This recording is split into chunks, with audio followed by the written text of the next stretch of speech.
want to kind of explore this idea about complements. And if we remember, any two angles that add up to 90 degrees were complements of each other.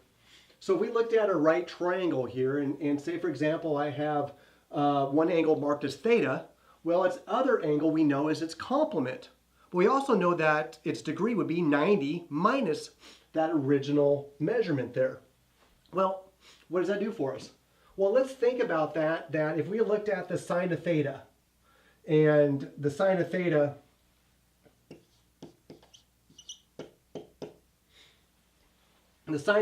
was opposite over hypotenuse, so B over C.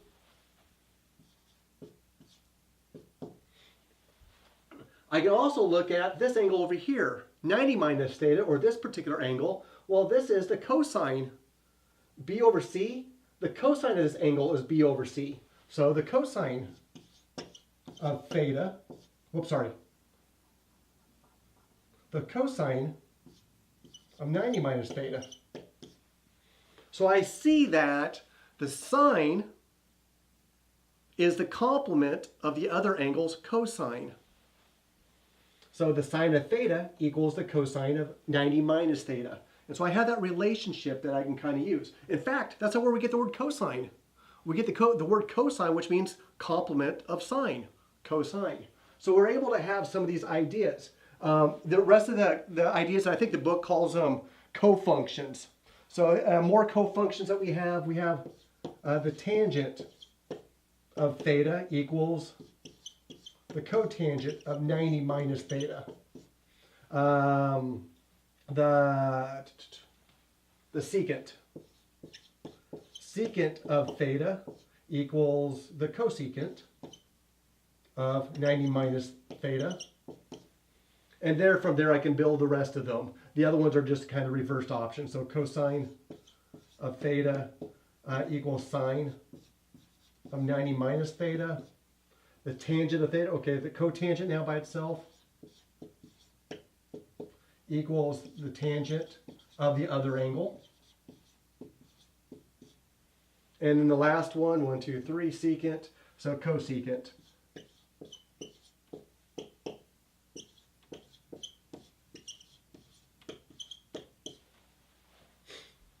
Again, that might be real new, and you kind of get a sense. Yeah, I think I get that, but don't let it just stop there. Go ahead and work your mind through it a little bit more to really get a sense of how the complementary angles work.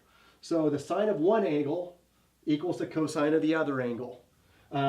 With the tangent of one angle equals the cotangent of its other angle. And so those cofunctions can help us solve or continue to maybe be useful if we want to solve some ideas.